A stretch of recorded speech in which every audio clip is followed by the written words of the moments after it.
So we're here today in the record shop, talking to my very dear friend Chantel Thompson, Larry Stafford, Spencer Evans. Sitting here talking to Alex Vizia.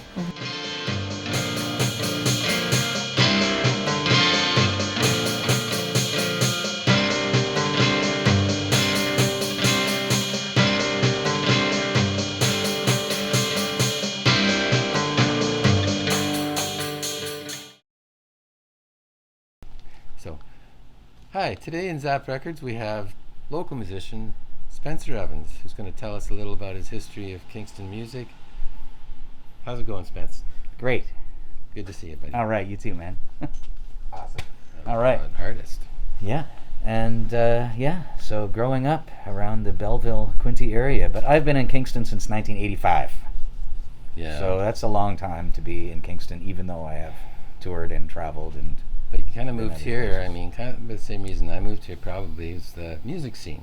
I moved here to be part of the Queen's University music program, and it only took about 2 years before I was meeting long-haired musicians and playing in psychedelic rock bands and discovering blues music with bands like the Free Association Blues Band. Well, I know when I moved here, you were playing house nights, 2 or 3 nights a week. We'd go out on Monday night, we'd see you at the Toucan with Joy, and then we'd go to Wednesday night, you'd be playing with Michael George at the AJ's Hangar. At AJ's, and then Sunday night with Joe. You sit in with Joe? No, I was Blues. Well, Blues Yonder, Blues. I sat in with them a few times. Yeah. I wasn't, they didn't have a keyboard full-time spot. But you were a house band guy. We always saw you everywhere, somewhere.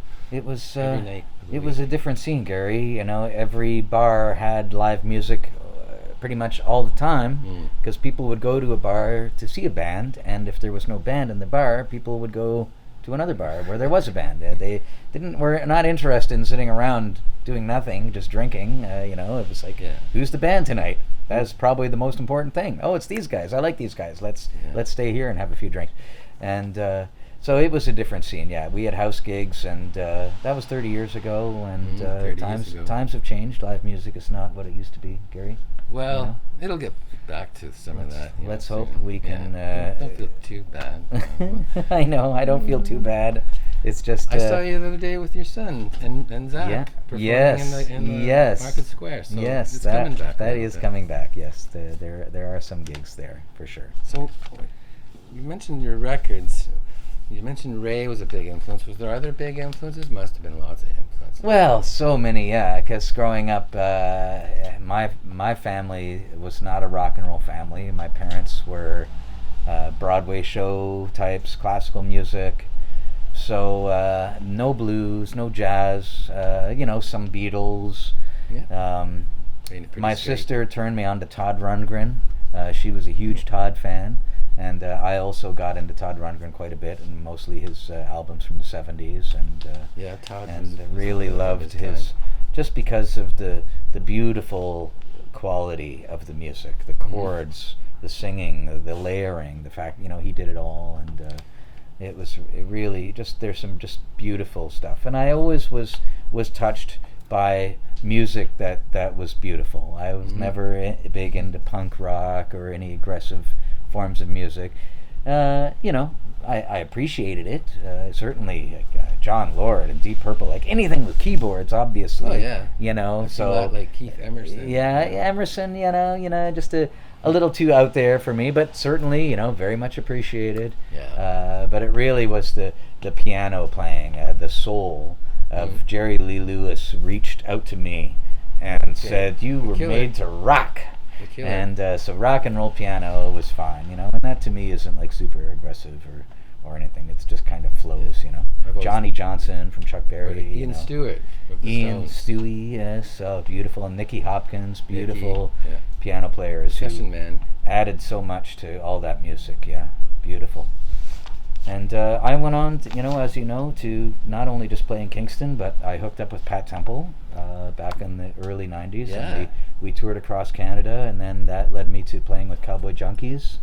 and touring all over the United States and Europe with them, with all doing all the big stops along the way, like the Tonight Show, and came to the Grand. Yes, and getting a standing ovation just for being me, playing with a famous band, which is pretty cute.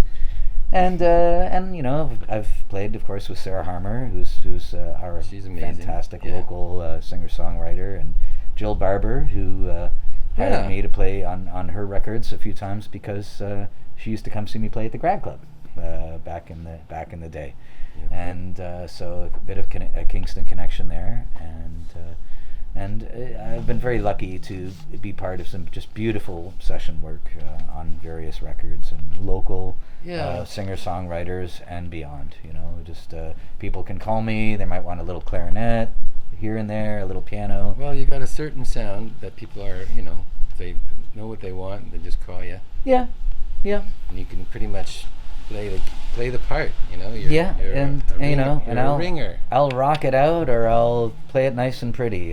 One of the last things I did was with Rob Baker for the Strippers Union record that he put out, which is a beautiful double record, very neat and tight rock and roll. It's very economical. It's mostly the four guys. Emily Fennell sings on backups on some of it. But he wanted an Otis Spann style piano. Oh, okay. And Otis Spann, of course, classic Chicago blues piano. And so I got in there on that old honky-tonk upright piano at the bathhouse, and it was the morning, so it was a little like, hard to dial this one in. But, I got it, and I thought it sounded pretty good. I forget the name of the song. It's called Permanent Damage is the name of the song. So if you hear any weird piano in that, that's me. Yeah, well, you've traveled around a fair amount with your bands, but you've also, for pleasure, I know you traveled to New Orleans quite a bit. It seems to be your favorite place to go. It is talk kind about of that for a bit. New Orleans is really the only place to go for me. It's Music City. Because, but it's the style of music. The clarinet, traditional jazz clarinet playing, is something I've always loved. And something I do a lot of, like on the Island Queen, my day job, playing on the Island Queen, and playing jazz around in restaurants and stuff. The quality of your average musician down there is 10 times what the quality of your average professional musician, like big time professional musician, would be anywhere else in the world. It's just in the water or something. It's just your average kid on the street. Everybody down there can sing and dance, but they know their history, they know their culture, they know how important music is. In fact, people down there are called culture bearers because they aren't just part of the music scene, they're part of costuming, the social aid and pleasure clubs, the second line parades, the Indian culture, the Mardi Gras Indian culture, the beading, the masking, the traditions. This is a city that goes back to 1718, and they have just taken their culture and owned it, and are very proud of everything they do. There's nothing like it. There's nothing like New Orleans, and you think of the types of musicians that have come from New Orleans, the discovery, of jazz, with Jelly Roll Morton and Buddy Bolden leading directly to Sidney Bechet, Louis Armstrong, to jazz exploding around the world, to currently, Dr. John, the Neville Brothers, Fats Domino. It just goes on and on. All of the music that was produced keeps reinventing itself by Cosimo Matassa at his studios throughout from the 50s and 60s, and it's just like the heritage, the sheer weight of the music that has come out of that city. Not only just jazz, but gosh, you go down there and you'll see the best reggae bands, you'll see the best Latin bands, you'll see the best rock bands down there. It's incredible. And music is alive everywhere. Wherever, if you're standing somewhere in the French Quarter, there's probably 1,000 musicians within a 5-minute walk of you working somewhere at a bar. There's brass bands, there's piano bars, and that's when I went down there the first time to play with the Junkies at Tipitina's. I was just like, Tipitina? Like Professor Longhair? And then I discovered Professor Longhair, and then I discovered James Booker, and then I've discovered like just these are just piano players that are blowing my mind. And then then there's the hundreds of clarinet players. You know, George Lewis, Irving Fazzola, of course, you know, Pete Fountain, who everybody knows now. But there's current guys there like Tom Fisher, and just, you know, there's just guys who are playing as well as anyone has ever played the clarinet. And when I saw the Humphreys brothers play in Preservation Hall, which is a room not too much bigger than this record store, that has no furniture, peeling paint on the walls, a tiny bench, but for some people to sit at front and sit on this tiny bench, but mostly people are just standing around. There's no drinking. It's not a bar. It is a place. It's a shrine to traditional jazz. And the Humphreys brothers Willie on clarinet was 93 and his brother Percy was 88, and they played like champs. They were so good, and they died about a year later, but I got to see them up front, and I've been there a few times. But that's just Preservation Hall. That's just one club in one place of the hundreds of places. When I go down there, there's a band that my friend Ben Schenk plays clarinet in, and they're called I'm blanking on it. It's not the Tropicana Jazz Band, but I sit in with them at the Spotted Cat. Play some clarinet. And just play some clarinet. You know, and like people sort of know me. I have some old friends down there, and musicians are just very welcome down there. There's no ego. It's not, you know, you go to Toronto, you know, if they don't know who you are, they'll kind of be like, oh, I don't know. And New Orleans is like, they don't know who you are, they don't care. Come on up, play some horn. Oh, you want to play some piano? Come play some piano. And then it's like, oh, right on.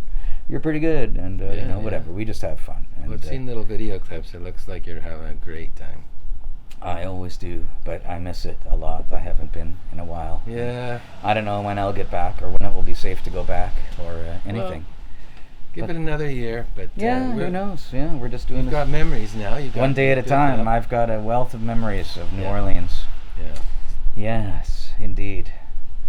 Well, thanks for having me, Gary. Thanks, and Spence. it's great to shoot the old talk here. Yeah, I've got a gig to get to, so I have to get going. But we got to squeeze one in. Yeah, wonderful. Well, Thanks, take care, man. All right, Gary. See you, brother. All right, man.